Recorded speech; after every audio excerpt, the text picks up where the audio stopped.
We're here because free speech is under attack. We're here because people are being convinced that socialism works.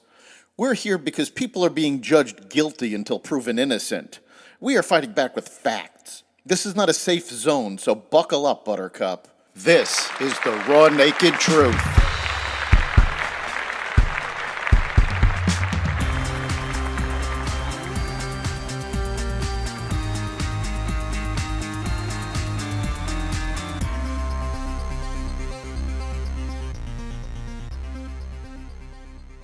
Hamas calls for more violence. Trump cases continue.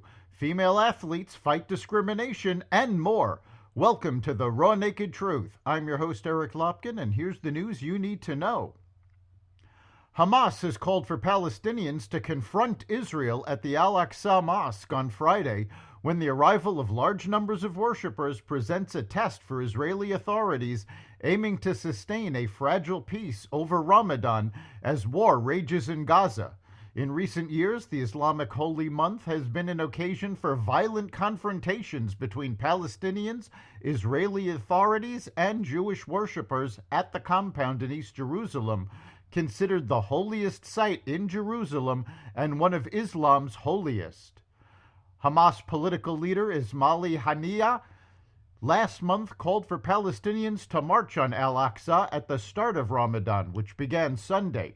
The march didn't materialize, but on Thursday, Hamas issued another demand for action. We call upon our people in Jerusalem, the West Bank, the interior, and the occupied lands to mobilize and confront the occupation schemes against the blessed Al-Aqsa Mosque, Hamas said in a statement.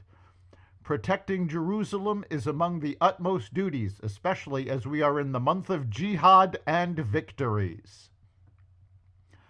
Meanwhile, Senate Majority Leader Chuck Schumer betrayed his Jewish constituents.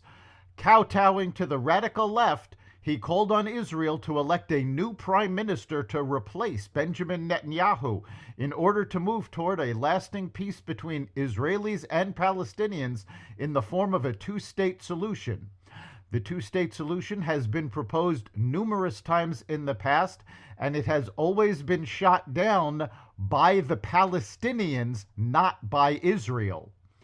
In what was billed as a major speech on a two-state solution, Schumer said on the Senate floor on Thursday that Netanyahu was one of four obstacles to this solution. Along with Netanyahu, Schumer listed Hamas and the Palestinians who support and tolerate their evil ways, radical right-wing Israelis in government and society, and Palestinian Authority President Mahmoud Abbas as the other obstacles. U.S. District Court Judge Aileen Cannon on Thursday dismissed former President Trump's motion to dismiss charges of retaining classified documents on the grounds of unconstitutional vagueness. This is only one of two motions from Trump's legal team.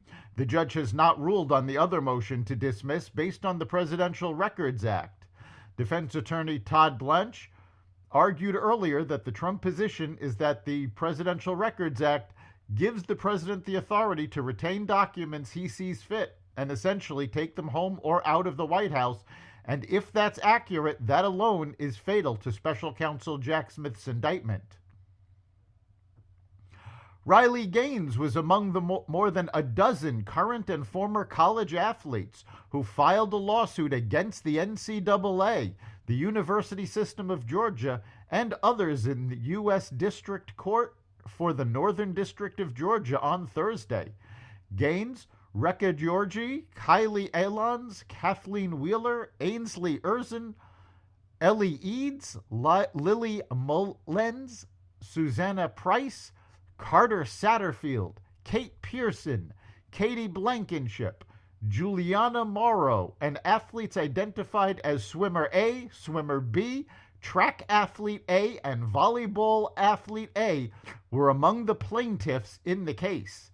The NCAA, University System of Georgia, Georgia Tech University, University of Georgia, University of North Georgia, and members of the Board of Regents of the University System of Georgia were named as defendants in the lawsuit.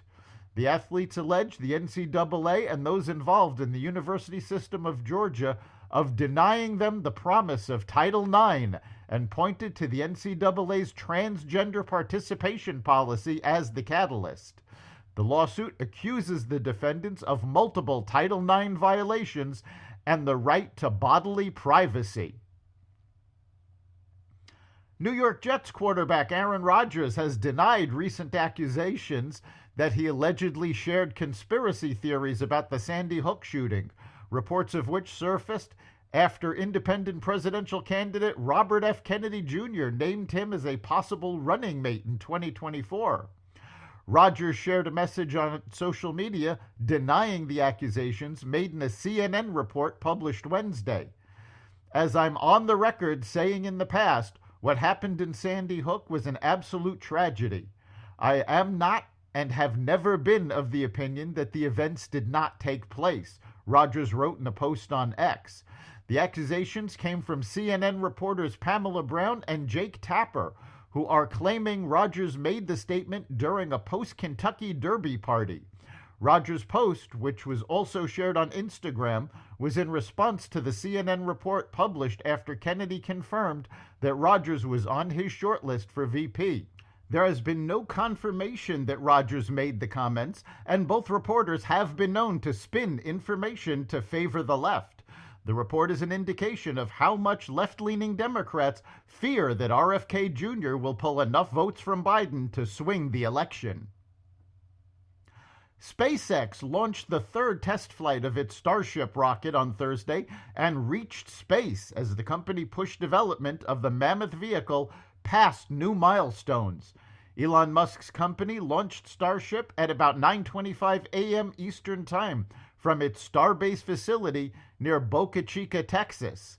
The rocket flew further than previous tests, with the flight lasting about an hour before Starship broke up above the Indian Ocean.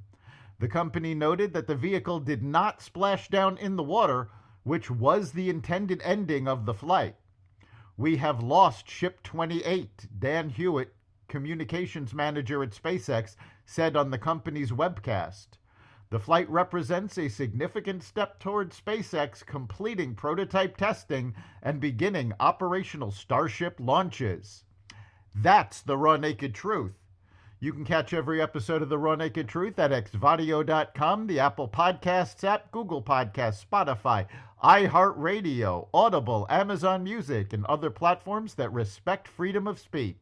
We'll see you next time.